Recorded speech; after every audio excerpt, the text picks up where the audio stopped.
बकर मुबीन once again आप लोगों के लिए एक नई वीडियो। अच्छा, जो आज टॉपिक है मेरा वो ऐसे जनरल एक टॉपिक को रखते हैं। टॉपिक बहुत इम्पोर्टेंट है। आजकल जो सीज़न चल रहा है हीट स्ट्रोक का, हीट का, उस हवाले से है। गर्मी बहुत ज़्यादा हो गई है। तो इसमें जो पहली चीज़ है वो ये है कि काफ़ी पेशेंट्स हमारे पास आ रहे हैं कि डॉक्टर साहब हमने लास्ट ईयर जो है वो इस तरह एक ड्रिप लगवाई थी, उसके बाद हमें बिल्कुल कुछ नहीं हुआ। ठीक है, उसके बाद हम बिल्कुल ठीक जा रहे हैं, हमारी एनर्जी पूरी है, तो अब भी हमें ड्रिप लगा दें। तो मैं उन्हें यही मिसाल देता हूँ कि अगर आज वेडनेसडे का दिन है तो क्या आप नेक्स्ट वेडनेसडे भी लगवाओगे, क्योंकि आपको पिछले वेडनेसडे ड्रिप लगी थी। ठीक है, सिचुएशन होती है, एक मतलब उसकी कंडीशन होती है। ये नहीं होता कि आप किसी भी टाइम चाह रहे हो, आपका दिल कर रहा हो कि पिछले साल इन दिनों में मुझे ड्रिप लगी थी, अब भी मुझे लगेगी। नहीं, ये आप खुद से अपनी जो वो है सेल्फ मेडिकेशन में है, इस चीज़ को आप वो ना करें। काफ़ी पेशेंट जो हैं वो गवर्नमेंट सेटअप्स में जा रहे हैं, वहाँ पे जाके यही कहते हैं कि हमें सिर्फ और सिर्फ ताकत की ड्रिप लगा दें, हमें कुछ भी नहीं है। ठीक है, हमने क्योंकि पिछले साल लगवाई थी, इस साल भी हमें लगवा दें। तो ये बहुत ही एक गलत कंसेप्ट है। ठीक है, अब मेन जो हमारा टॉपिक है वो चूँकि हीट स्ट्रोक है, इन दिनों में सबसे ज़्यादा जो चीज़ें केयर करने वाली हैं वो गैर ज़रूरी, एक तो सफ़र ना करें बिल्कुल भी।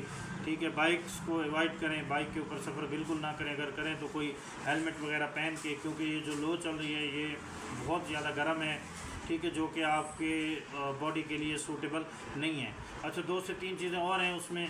ठीक है, अब अगर तो एक पेशेंट को, एक बंदे को हीट स्ट्रोक हो जाता है तो फिर क्या करना है? फिर आपने उसको अच्छे से अच्छे जो है उसकी केयर करनी है। उसको ठंडी जगह पे लेके जाना है सबसे पहले। ठीक है, उसे ठंडे पानी के साथ नहलाना है। ठीक है, कोशिश करनी है कि उसका पसीना ड्राई होने दें, खुश्क होने दें, उसके बाद जाके उसको फिर आपने नहलाना है। तो ये कुछ चीज़ें हैं जो आप लोग करेंगे। अच्छा, उसमें मशरूबात का इस्तेमाल ज़्यादा से ज़्यादा करें, ठंडी चीज़ें पिएँ। ठीक है, ये जो जनरल बातें हैं वो आप लोगों को बताई जा रही हैं। अगर पेशेंट को बुखार हो जाता है तो किसी मुस्तनद डॉक्टर के पास ले जाएं, कोई हकीम के पास, किसी उसके पास, मोहल्ले के डॉक्टर के पास ना जाएं, किसी मुस्तनद डॉक्टर के पास उसे लेके जाएं जिसमें वो उसकी टेस्टिंग करेगा प्रॉपर। उसके टेस्ट मलेरिया टाइफाइड के टेस्ट होंगे और एक CBC का टेस्ट होगा। ठीक है, उसमें जो उसकी डायग्नोसिस होगी उसके अकॉर्डिंग उसका ट्रीटमेंट जो है वो होगा।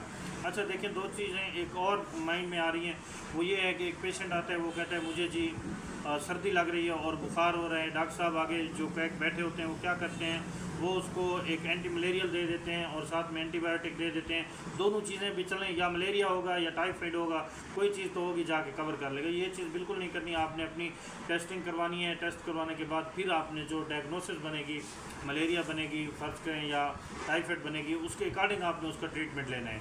ठीक है, तो इसी सीज़न में बहुत ज़्यादा गर्मी के साथ साथ ठंडे जगह पे रहें। ठीक है, घर के अंदर गैर ज़रूरी सफ़र ना करें, वो बात हो गई। ठीक है, इसी तरह बाकी चीज़ें भी आपने अपनी जो डाइट है उसके अंदर गर्म चीज़ें जो हैं वो उनको कंसेप्ट जो है उनका बिल्कुल ख़त्म करना है। ठंडी चीज़ों का इस्तेमाल करना है। चावल, बड़ा गोश्त, इन चीज़ों से वक्ती तौर पे परहेज़ करें। ब्लड प्रेशर के जो पेशेंट्स हैं उनके लिए बहुत ज़्यादा मुश्किल हो जाती है इस इन्वायरमेंट में कोप करना। एक गर्मी बहुत ज़्यादा हो जाती है, जिस्म से काफ़ी जो है वो नमकियात निकल रहे होते हैं पसीने की सूरत में। ठीक है, तो उनके लिए बहुत मुश्किल होता है। फिर वो आए हुए होते हैं हाई ब्लड प्रेशर के साथ कि हमें ड्रिप लगा दें, हमें ये कर दें। तो 2-3 चीज़ें जो आप लोगों ने जहन में रखनी है, वो गैर ज़रूरी ड्रिप नहीं लगवानी। ठीक है, किसी भी नुकसान की सूरत में आप देखें, वो कहेंगे कि हमें इन्होंने खुद कहा है, हमारी तो कोई ज़िम्मेदारी नहीं है, हमें हमारे पास आए, हमें कहा है कि हमें ड्रिप लगा दो, हमने लगा दी है। तो ये बिल्कुल ना करें, गैर ज़रूरी ड्रिप्स ना लगवाएं। ठीक है, अगर कहीं पे कोई रिकमेंडेशन बन रही है तो वो आपका जो मुस्तनद डॉक्टर होगा वो आपको बताएगा कि कहाँ पे कौन सी ड्रिप लगानी है। ठीक है, ये वाली सारी चीज़ें जो हैं ये अब आपने अपने माइंड में रखनी है। ठीक है, तो इंशाल्लाह नेक्स्ट वीडियो में फिर मुलाकात होगी। वस्सलाम।